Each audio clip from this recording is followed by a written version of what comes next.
안녕하세요. 결혼한 지 10년째 이혼하게 된 40대 주부입니다. 다들 코로나 때문에 고생이 많으실 텐데요. 저도 그놈의 코로나 때문에 이혼을 결심하게 되었습니다. 하지만 이혼한 전 남편이 그리워져서 이렇게 사연글을 보내게 되었습니다. 이혼해놓고 무슨 말을 하나 싶으실 겁니다. 제가 남편을 불쌍하게 여기고 딱하게 여기는 이유를 말씀드리려면 저희 부부가 이제 막 아이를 가졌을 때부터 아셔야 됩니다. 신혼여행을 갔을 때 아이를 가지게 되었는데 남편이 다짜고짜 시어머니와 같이 살자는 거 있죠.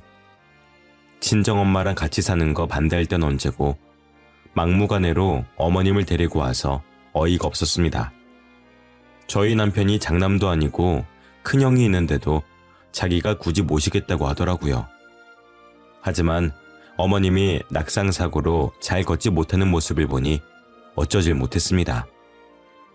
시어머니 성격도 보통이 아니라서 면전에서 대놓고 같이 살기 어려울 것 같다고 말도 못했죠. 시어머니와 8년을 같이 살면서 돌아가실 때까지 어려워했지만 그때는 나이가 어려서 어머님께 대들지도 못했었거든요. 아들 하나를 키우면서 또 어머님도 돌봐드리며 힘겹게 살아가고 있었는데요.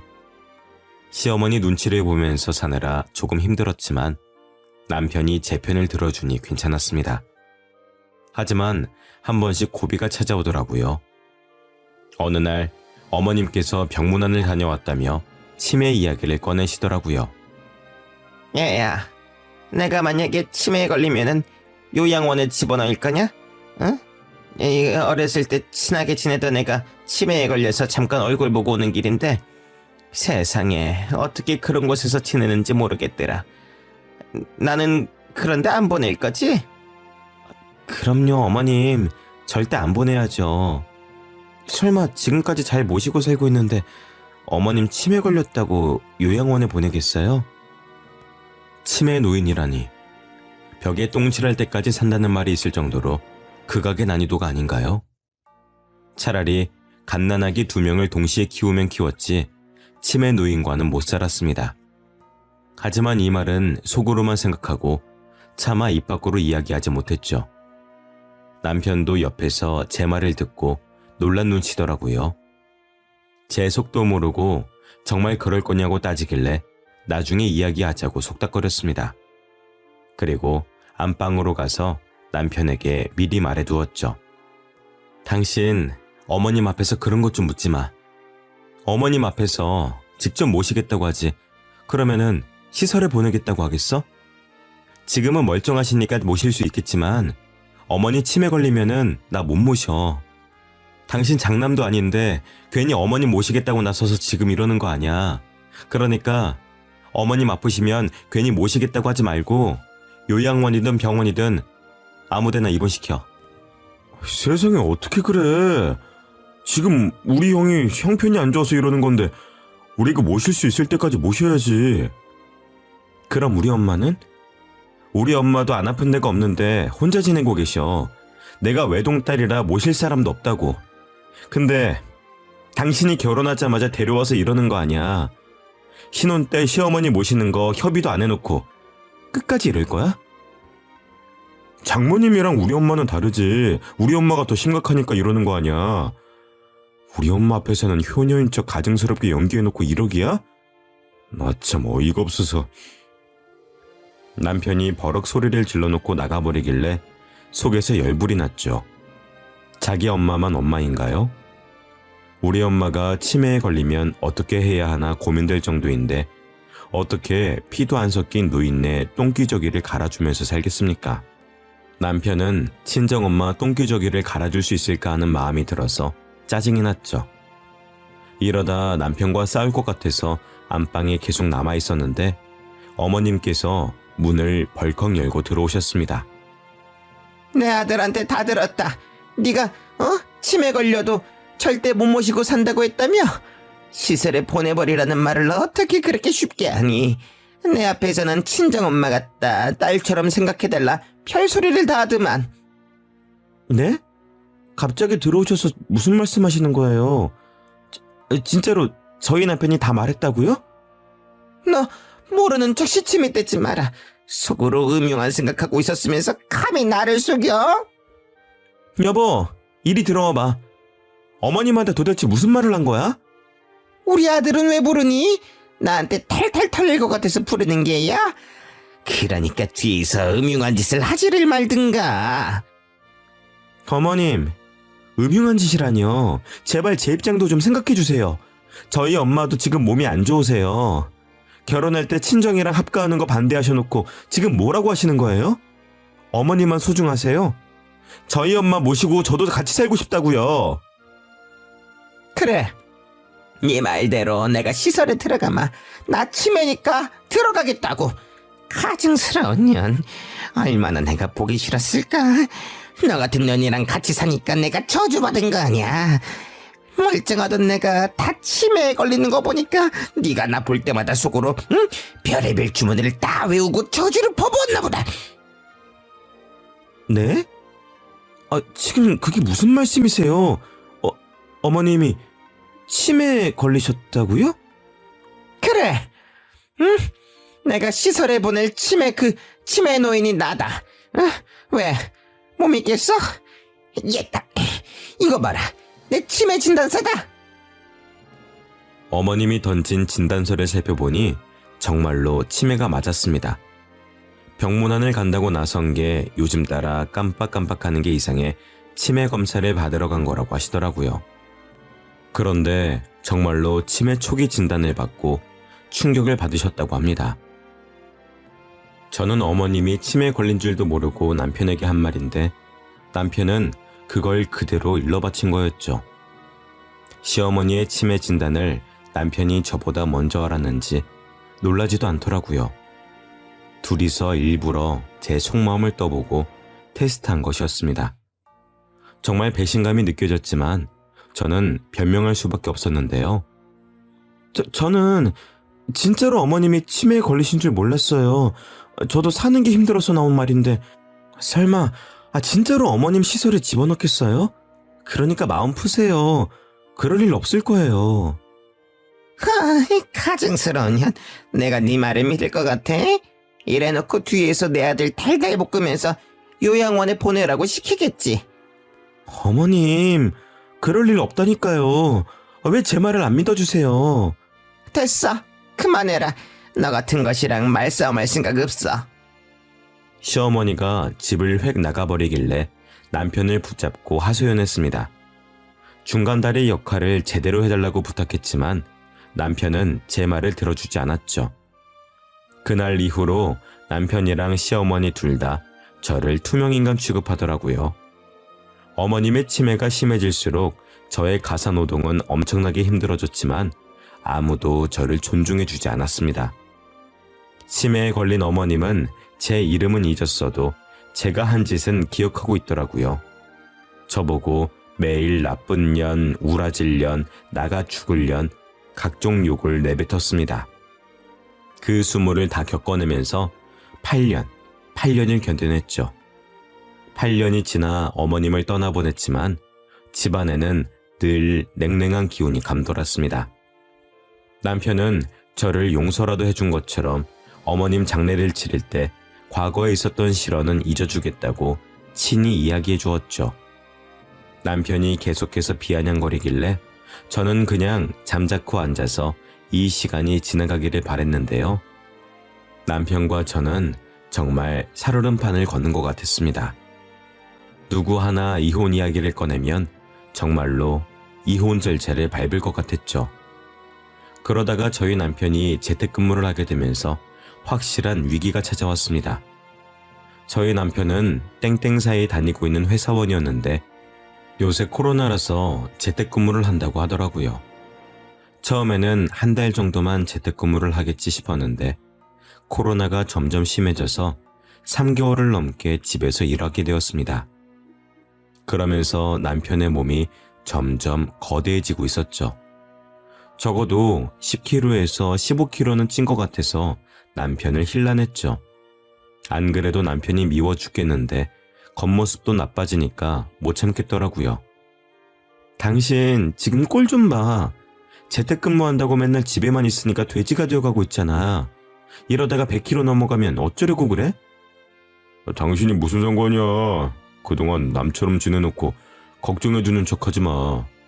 뭐? 남처럼? 어떤 남이 쌍욕하는데 참아주나? 당신 어머니가 나한테 쌍욕을 해도 참았어. 내가 시어머니 친딸처럼 챙겨주고 돌봐준 건 생각도 안 하는 거야? 치매에 걸리면 시설에 잡아넣는다고 말한 사람이 누구였어? 어? 진짜로 시설에 집어넣으면 나랑 이혼할까봐, 어? 그래서 억지로 돌봐드린 거잖아. 내가 억지로 했다고? 난 정성을 다해서 돌봐드렸어. 그럼 당신은 뭘 했는데?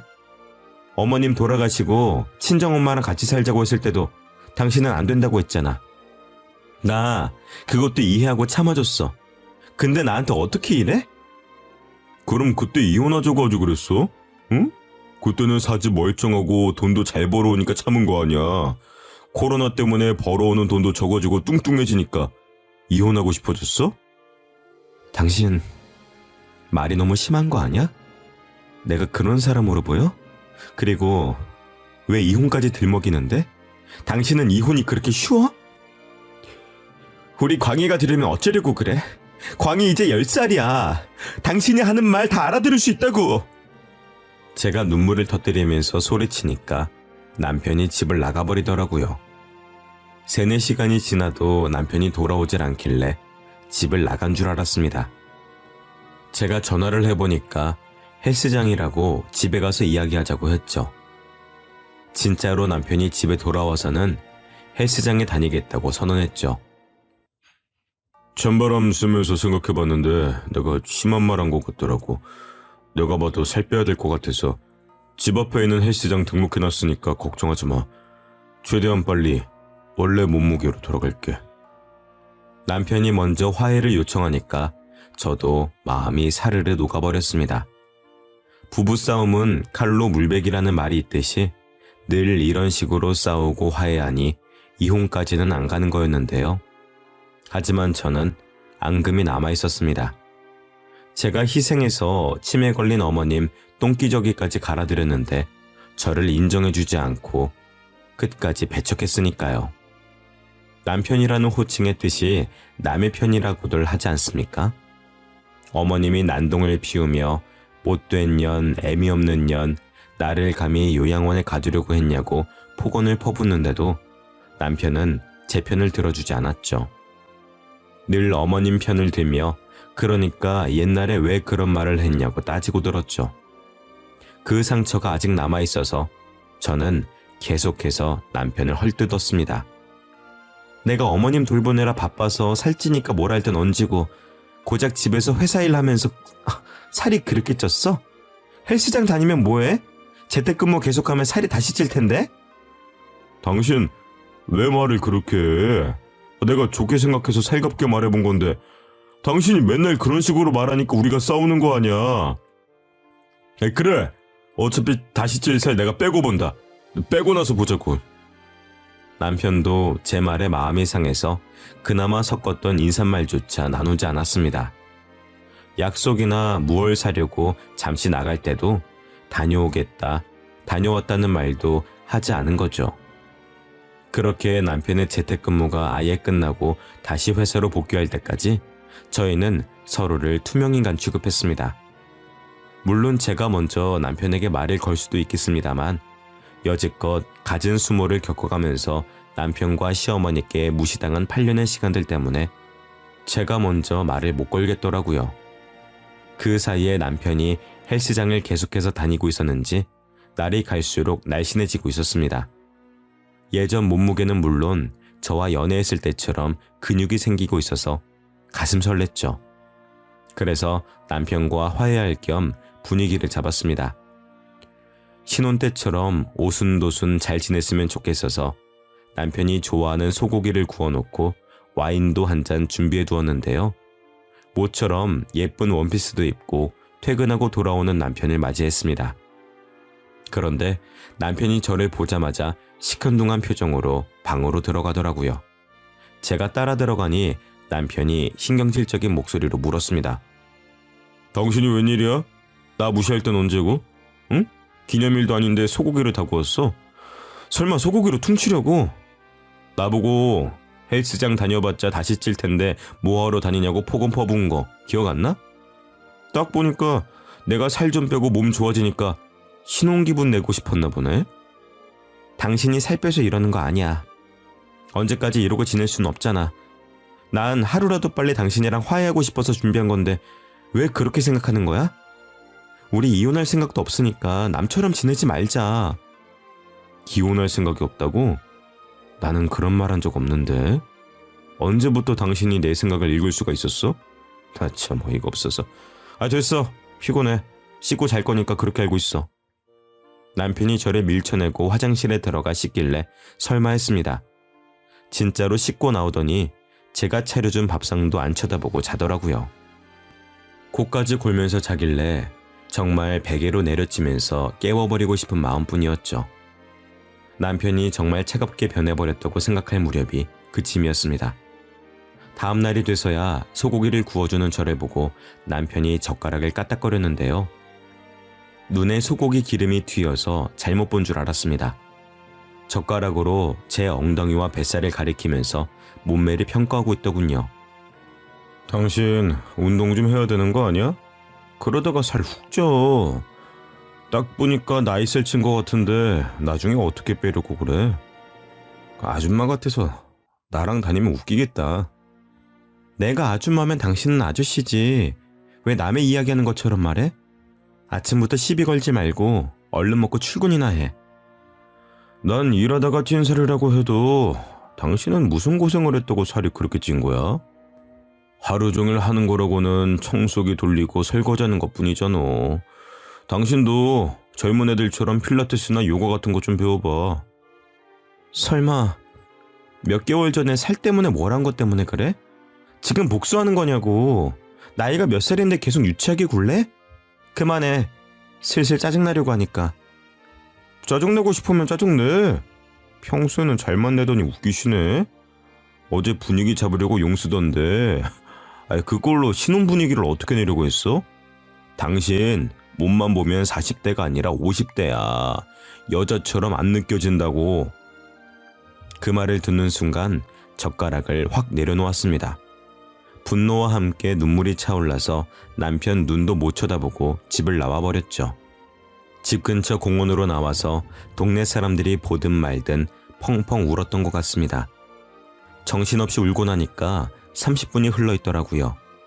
이쯤 되면 남편이 회사 가고 없을 것 같아서 집으로 올라갔습니다. 집에 가보니 남편이 식탁에 핸드폰을 두고 갔더라고요. 가져다 둘 생각은 추호도 없어서 구석에 던져두려고 핸드폰을 챙겨들었습니다. 그때 충격적인 장면을 목격했죠. 남편이 무음으로 맞춰뒀는지 핸드폰 알람 소리도 없이 문자가 한 통 왔는데요. 순식간에 사라졌지만 딱 봐도 여자와 나눈 메시지였습니다. 오빠 출근했어? 오늘 운동하러 올 거지? 야근하게 되면 말해줘. 같이 단백질 챙겨 먹고 운동하자. 자기 오늘도 화이팅! 사랑해! 이 문자를 본 순간 남편이 바람을 피느라 저에게 차가워진 거라는 생각이 들었습니다. 그래서 남편이 올 때까지 기다렸죠. 제 예상대로 남편이 오자마자 핸드폰을 찾더니 제 눈치를 보더라고요. 저는 모르는 척 집안일을 하다가 남편의 비밀번호 패턴을 알아냈습니다. 남편이 자는 사이 몰래 알아놓은 패턴으로 핸드폰 잠금 장치를 열어보았죠. 문자가 지워지지 않고 아직 남아있길래 제 핸드폰으로 찍어두었습니다. 제가 본 문자 말고도 헬스 트레이너와 수많은 문자를 나눴더라고요. 헬스장을 처음 다닐 때부터 연애하는 것처럼 알콩달콩 이야기를 나누었다는 사실을 알고 충격을 먹었습니다.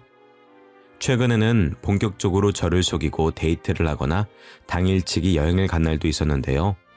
그 문자들을 본 순간 운동하러 가는 남편을 따라 나서야겠다는 결심이 들었죠. 그래서 바로 다음날 남편 회사 근처에 숨어있게 된 거였습니다.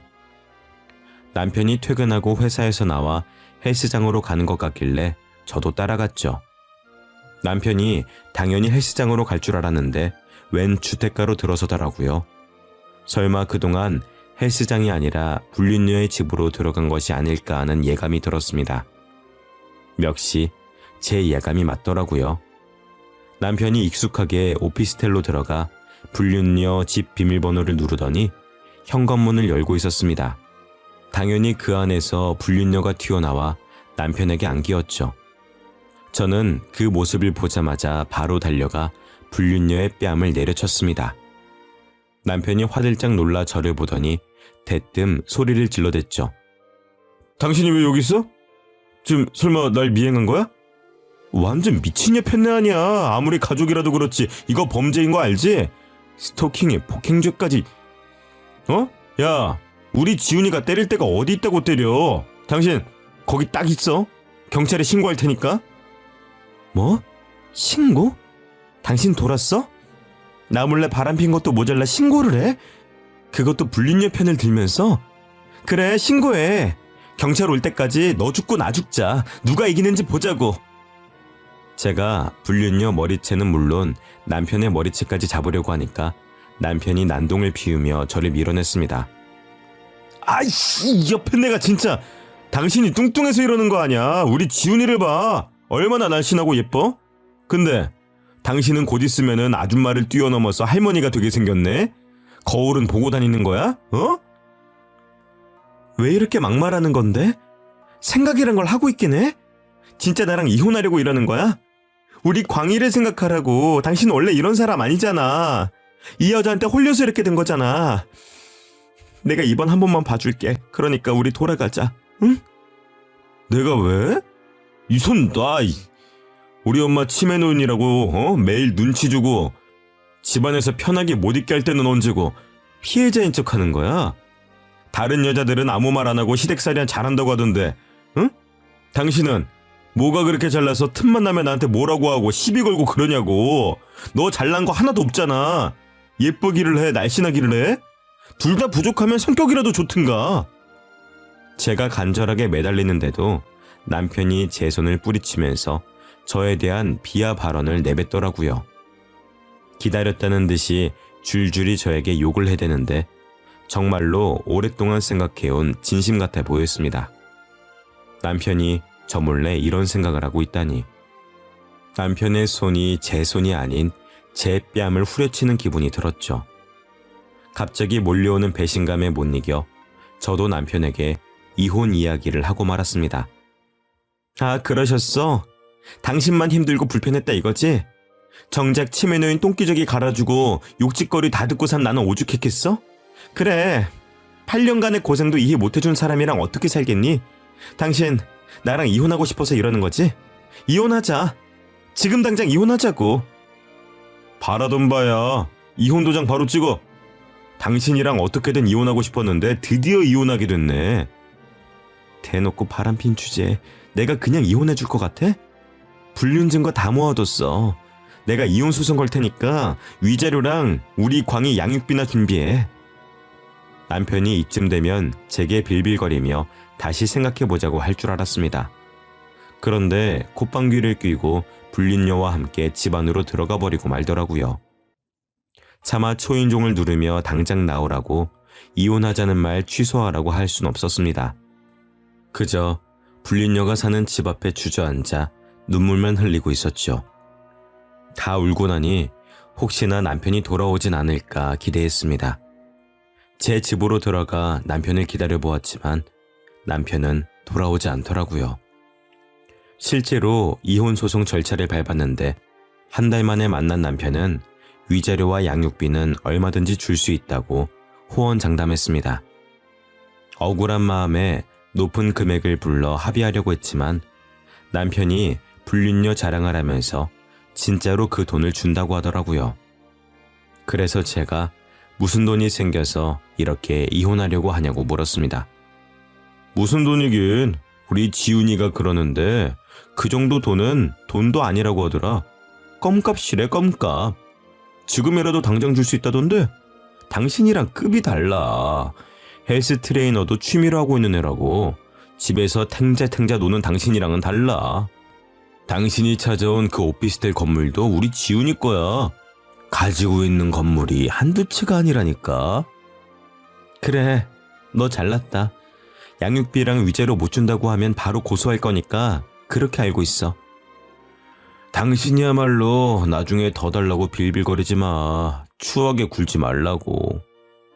남편이 이혼 후에도 저를 비웃으며 약 올릴 줄은 몰랐습니다. 뭘 믿고 이렇게 당당하나 싶었는데 불륜녀 재력을 믿고 있더라고요. 불륜녀 집안 자체가 부자로 이름난 집안이라 기세등등해진 것 같았습니다. 회사도 그만두고 불륜녀랑 결혼 준비를 하며 해외여행도 다니고 있었죠. 저는 정말 알고 싶지 않았지만 저랑 이혼 소송 중이거나 소송이 끝난 후에 광희를 보러 올 때마다 불륜녀 자랑을 그렇게 해댔습니다. 우리 지은이가 결혼식 올리기 전에 하와이로 여행 가재. 그러면서 신혼여행은 프랑스로 가자고 하는 거 있지. 돈이 너무 많으니까 가성비는 걱정할 필요도 없더라. 하고 싶은 대로 다 할 수 있어서 너무 좋아. 우리 지훈이랑 결혼하면은 청첩장 줄게. 너도 와가지고 호화 결혼식이 뭔지 좀 구경해. 축의금은 안 줘도 돼. 장인어른이 워낙 부자라서 그런 거 안 받겠대요. 광희야, 학원 갈 시간이라고? 엄마가 데려다 줄 테니까 가자. 뻔뻔하게도 불륜녀랑 결혼하면 청첩장도 준다고 하길래 못 들은 척 무시했죠. 제 아들도 남편이랑 있는 걸 불편해할 정도로 언행이 심해졌습니다. 나이를 뻘로 먹는지 생각하는 뇌가 없는 것 같았죠. 자기가 하는 말 때문에 아이가 어떻게 변해가는지 모르고 있었습니다. 저는 남편이 불륜녀에게 홀려서 머리가 어떻게 되어버린 줄 알았는데요. 다행히 남편의 불륜녀 자랑도 거기서 끝이 나고 말았습니다. 불륜녀가 운영하는 헬스장 남자 고객과 바람이 폈다는 거 있죠. 남편보다 더 잘생기고 능력 있고 나이까지 어린 남자였습니다. 그 소식을 어떻게 알게 되었냐고요? 남편이 제 발로 집까지 찾아와서 저에게 매달리기 시작했거든요. 여보, 내가 잘못했으니까 우리 다시 합치면 안 될까? 내가 이렇게 빌게. 갑자기 그게 무슨 말이야? 얼마 전까지 당신 불륜녀 자랑을 그렇게 하더만. 지훈이가 나보다 더 젊고 돈 많은 남자랑 도망갔어. PT 해주는 남자 고객 같은데 내 돈 다 가져가서는 연락도 안 받아. 나한테 아버지 사업 핑계대면서 대출까지 쓰게 만들더니 나 그년 때문에 땡전 한 푼도 없어. 오히려 빚만 늘었다고. 그래서 나랑 다시 결혼해서 빚 갚아달라는 말이야? 내가 그래줄 것 같아? 그년이 그렇게 부자라며. 그 남자 질리면 돌아와서 당신 빚을 갚아주겠지. 다시 올 때까지 기다려. 그럼 되겠네. 그년이 안 올 것 같아서 이러는 거야. 그의 아버지 부자인 거 다 거짓말 같아. 꽃뱀인 것 같다고. 나 꽃뱀한테 당한 거야. 그러니까 한 번만 봐주면 안 될까? 꽃뱀한테 홀려서 와이프 버린 놈을 내가 뭐 알아? 집안 망신시킬 일 있어? 우리 광희도 당신 안 좋아하니까 당장 꺼져. 제가 이렇게 말하면서 쫓아내려고 하니까 남편이 무릎까지 꿇었습니다. 파리처럼 싹싹 빌면서 저한테 눈물로 호소하는데 경찰을 부르겠다고 소리쳤죠.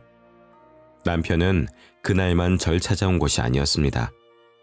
매일 찾아와서 문을 두드리거나 광희를 불러 문을 열게 만들길래 112에 신고해 주거침입죄로 신고한 적도 있었는데요. 진짜로 경찰들이 남편을 잡아가니까 그 뒤로 제 집을 찾아오지 않았습니다. 그렇게 이혼 후 9년이 흘렀습니다.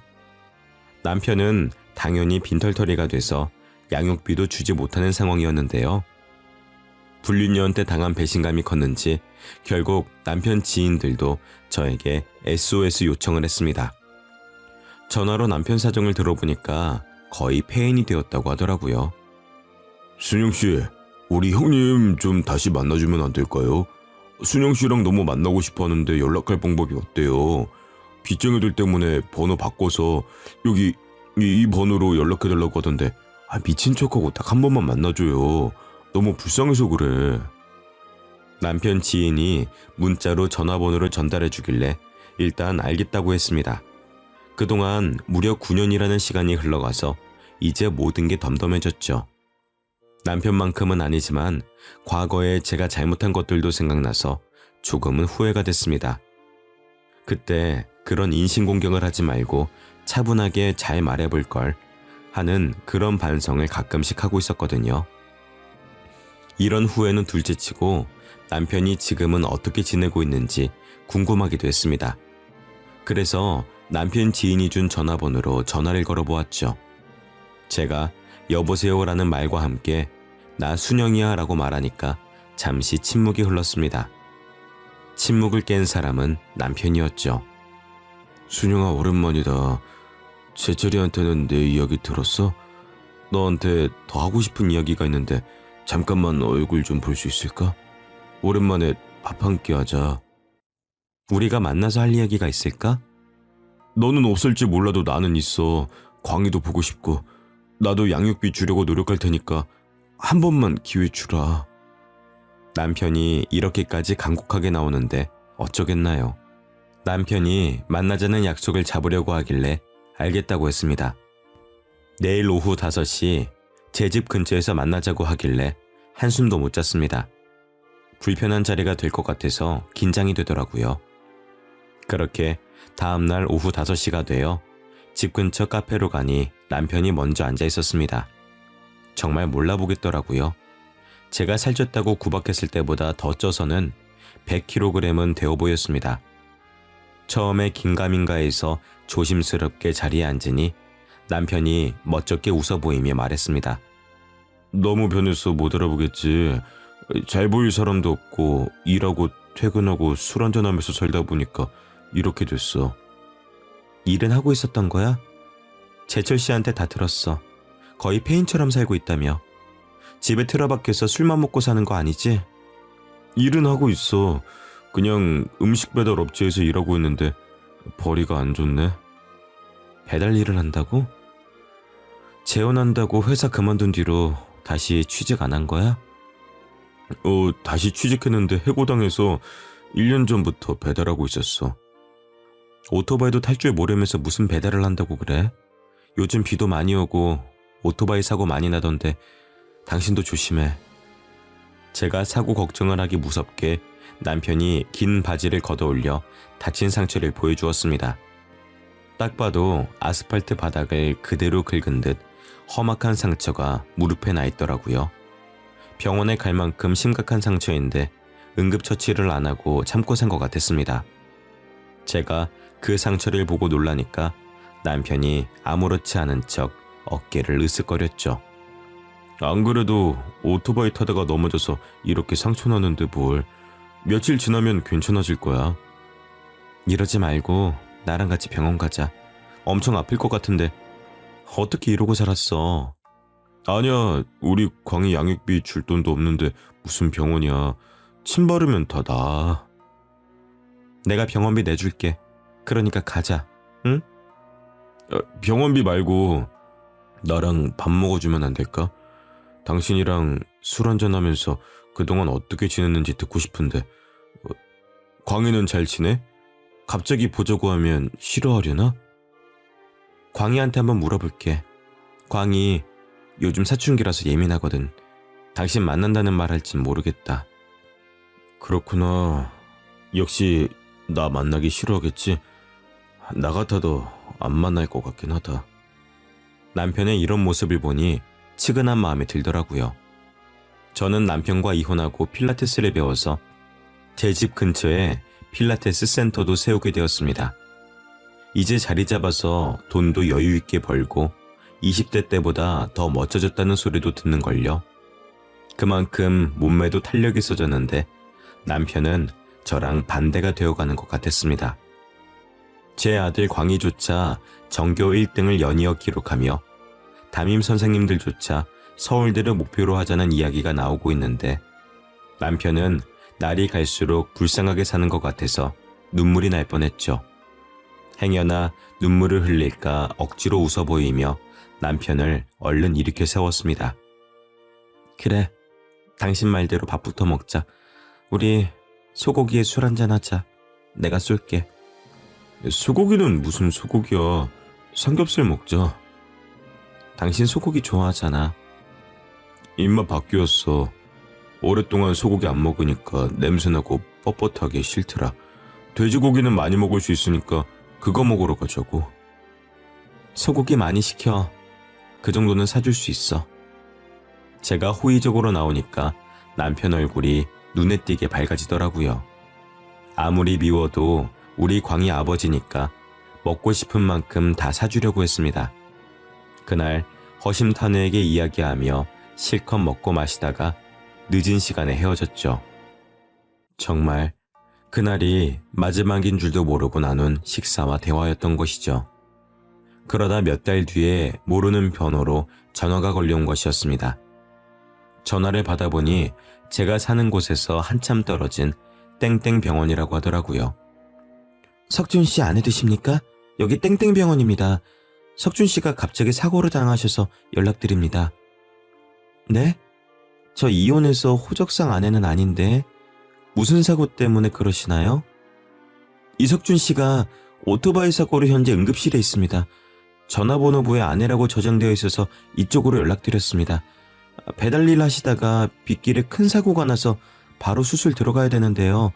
보호자분 서명이 필요합니다. 알고 보니 남편이 저를 사랑하는 아내라고 저장해 두었던 것이었습니다. 그래서 응급실 간호사가 남편 휴대폰을 뒤져보다가 사랑하는 아내에게 제일 먼저 전화를 걸었던 거죠. 나랑 다시 이어지고 싶은 마음에 몰래 아내라고 저장해 놓은 걸까 싶어서 마음이 먹먹해지고 말았습니다. 그 말을 듣는 순간 남편에 대한 미움보다는 안타까움이 더해졌으니까요. 제 폰에 저장되어 있던 시댁 식구들에게 연락하면서 얼른 병원에 달려가 보았는데요. 땡땡병원 응급실에 도착하자마자 멀리서 CPR을 하고 있는 의사가 보였습니다. 가까이 가보니 오토바이 헬멧이 보였고 간호사들이 움직이면서 가려져 있던 전남편의 얼굴이 보였죠. 전남편의 얼굴을 확인한 지 몇 분이 채 지나지 않아 심정지 소리가 들렸습니다. 삐 하는 소리와 함께 남편이 세상을 떠났고 이혼한 사이였지만 왠지 모르게 눈에서 눈물이 주르륵 흘러내렸죠. 예정과 저를 아내라고 저장해둔 남편의 마음이 느껴져서 눈물을 흘리다 못해 통곡을 하고 말았는데요. 시댁 식구들이 그제야 도착해서는 저를 꼭 안아주더라고요. 정신을 차리고 안아준 이의 얼굴을 보니 남편의 여동생이 절 끌어안고 있었습니다. 언니, 울지마. 나 누군지 알아보겠어? 나 석준이 오빠 여동생 석희잖아. 진짜 오랜만이다. 오빠 죽고 나서야 이렇게 보게 되네. 내가 정말 미안해. 오빠가 여자한테 홀려서 큰 죄를 졌어. 석희야, 나 어쩌면 좋아. 바람 펴서 다른 여자랑 도망간 놈 뭐가 좋다고 이렇게 눈물이 나오는지 모르겠어. 안 죽었으면 좋았을 텐데 끝까지 나쁜 놈으로 남지. 뭐가 급하다고. 제가 오열하면서 땅을 치니까 신우이가 같이 눈물을 흘려주었습니다. 이혼해서 남이 되었지만 한때는 가족이라고 명절 때마다 만나고 서로를 챙겨주던 사이였으니까요. 이렇게 헤어져서는 안 될 것 같더라고요. 그래서 남편 장례도 제가 챙기고 상주 노릇도 제가 했습니다. 그렇게 남편을 떠나보내고 어느덧 3년이 지났습니다. 시간이 참 빠른 것 같습니다. 시댁 식구들이랑은 지금도 연락하며 지내면서 가족처럼 만나고 있는데요. 제가 비혼을 결심한 뒤로 시댁이 생길 일이 없을 것 같아서 신우이와 신우이 가족들을 영원히 제 시댁 식구로 남겨두려고 합니다. 신우이와 이혼 전보다 더 가깝게 지낸 탓일까요? 요즘 따라 신우이 가족이 된 기분이 듭니다. 여자 하나 잘못 만나 모든 걸 잃어버린 것도 모자라 목숨까지 빼앗긴 제 남편을 생각하니 이제는 남편보다는 불륜녀가 더 미워지기 시작했거든요. 남편을 속인 그 불륜녀에 대한 미움과 분노가 속에서 사그라들지 않는데 이런 감정이 맞긴 할까요? 지인들한테 제 속사정을 이야기하니 불쌍하게 생각할 수는 있지만 분노라고까지는 이해하지 못하겠다고 합니다. 여러분들 생각은 어떠신가요? 궁금한 마음에 이렇게 사연글을 적어 보내봅니다.